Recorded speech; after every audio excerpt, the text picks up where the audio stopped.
Bismillahirrahmanirrahim. Assalamualaikum warahmatullahi wabarakatuh. Alhamdulillahirabbil alamin, wassalatu wassalam asrofil anbiya'i wal mursalin wa ala alihi washabihi ajmain. Amma ba'du. Alhamdulillah teman-teman semua, kita sudah sampai pada 10 hari terakhir bulan Ramadan. Di kultum sebelumnya sudah dijelaskan tentang zakat dan keutamaannya. Di kultum kali ini insya Allah saya akan sedikit membahas tentang siapa yang berhak menerima zakat dan siapa saja yang diwajibkan untuk membazir zakat. Jadi untuk setiap orang mukmin yang mampu diwajibkan atas dirinya membazir zakat. Nah, kita menyebut orang-orang yang wajib membayar zakat sebagai muzaki, dan orang-orang yang berhak menerima zakat kita menyebutnya mustahik. Nah, pertanyaannya siapa saja yang berhak menerima zakat?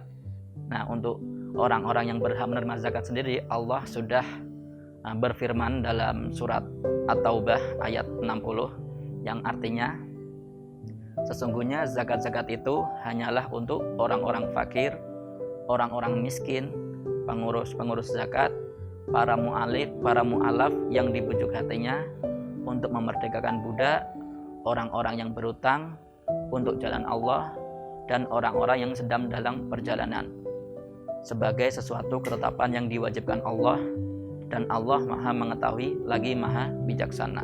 Quran surat At-Taubah ayat 60. Jadi seperti yang difirmankan dalam ayat tadi, ada 8 orang yang berhak menerima zakat. Nah, yang pertama adalah orang fakir, dan yang kedua adalah orang miskin. Nah, apa perbedaan antara orang fakir dan orang miskin? Nah, yang seperti teman-teman ketahui, mayoritas umat Islam adalah menganut mazhab Syafi'i. Nah, di mazhab Syafi'i sendiri, untuk orang fakir adalah orang yang berpenghasilan tapi tidak cukup untuk memenuhi kebutuhannya sendiri, dengan penghasilan di bawah 50% dari kebutuhannya. Dan untuk orang miskin sendiri, orang yang penghasilannya tidak sampai 100% pengeluarannya. Jadi orang fakir itu tidak sampai 50% dan orang miskin tidak sampai 100% penghasilannya. Nah, ini adalah 2 orang pertama yang mempunyai hak untuk menerima zakat. Nah, untuk orang yang ketiga adalah amilina alaiha, yaitu amil zakat. Nah, jadi untuk amil zakat ini perlu dibedakan dengan panitia zakat. Jadi amil zakat ini bukan panitia zakat. Untuk amil zakat ini adalah orang-orang ataupun lembaga yang sudah ditunjuk oleh pemerintah resmi. Jadi untuk yang di Indonesia sendiri, yang kebanyakan orang-orang di masjid, panitia zakat itu bukanlah termasuk amil zakat ataupun orang yang berhak menerima zakat. Jadi untuk orang-orang tersebut tidak mempunyai hak untuk mendapatkan zakat. Jadi untuk panitia zakat yang berhak mendapatkan zakat adalah panitia zakat yang masuk dalam kategori orang fakir ataupun orang miskin. Nah, yang keempat adalah orang yang baru masuk Islam atau mu'alaf. Jadi mu'alaf sendiri termasuk salah satu dari 8 orang yang berhak menerima zakat. Nah, untuk mu'alaf sendiri kita juga ada batas waktunya, tapi untuk batas waktunya tidak difirmankan dalam Al-Quran ataupun disebutkan dalam hadis. Jadi kira-kira kita bisa lihat dari kondisi.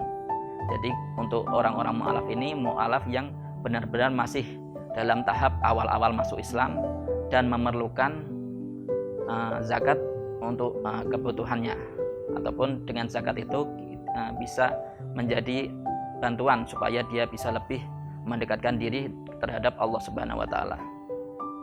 Nah, untuk golongan kelima yang berhak mendapatkan zakat adalah riqab, yaitu hamba sahaya ataupun budak. Nah, untuk yang golongan kelima ini sudah tidak relevan dalam kehidupan sehari-hari masa kini, karena di zaman ini sudah tidak ada perbudakan. Jadi untuk riqab ataupun hamba sahaya yang berhak mendapatkan zakat sudah tidak berlaku dalam masa kini. Untuk yang keenam, orang yang berhak menerima zakat adalah gharimin, yaitu orang-orang yang berutang, dan hutangnya ini adalah untuk kepentingan kebaikan. Yang ketujuh, orang yang berhak menerima zakat adalah fisabilillah, yaitu berjuang untuk kepentingan Allah. Dalam konteks ini, dalam konteks fisabilillah dalam hal menerima zakat itu tidak semua untuk 4 mazhab besar itu mereka semua sepakat bahwa fisabilillah sendiri di sini adalah orang-orang yang benar-benar sedang berperang di medan laga atas nama Islam. Jadi untuk pejuang-pejuang sekarang, kalau kita menyebutnya ada karena penyimpangan akidah sehingga berjuang di jalan Allah, itu sebenarnya termasuk berjuang di jalan Allah, tapi tidak termasuk fisabilillah dalam konteks menerima zakat. Jadi untuk fisabilillah sendiri adalah benar-benar orang yang sedang berperang di medan laga untuk Islam. Yang terakhir adalah Ibnu Sabil, yaitu orang-orang yang dalam perjalanan yang kehabisan bekal dan perjalanan tersebut adalah untuk kebaikan. Mungkin seperti mahasiswa yang sedang belajar di luar kota dan kehabisan bekal, nah itu termasuk orang-orang yang berhak menerima zakat. Dan untuk ustadz sendiri bagaimana? Untuk ustadz sendiri, ustadz itu bukanlah salah satu orang yang menerima zakat. Jadi untuk ustadz yang berhak menerima zakat adalah ustadz yang masuk kategori dia fakir ataupun miskin. Jadi dia tidak berhak untuk mendapatkan zakat atas nama ustadznya, tapi atas kondisinya sebagai seorang yang fakir ataupun orang miskin. Demikian kurang lebihnya mohon maaf bila ada kesalahan datangnya dari saya. Terima kasih. Wassalamualaikum warahmatullahi wabarakatuh.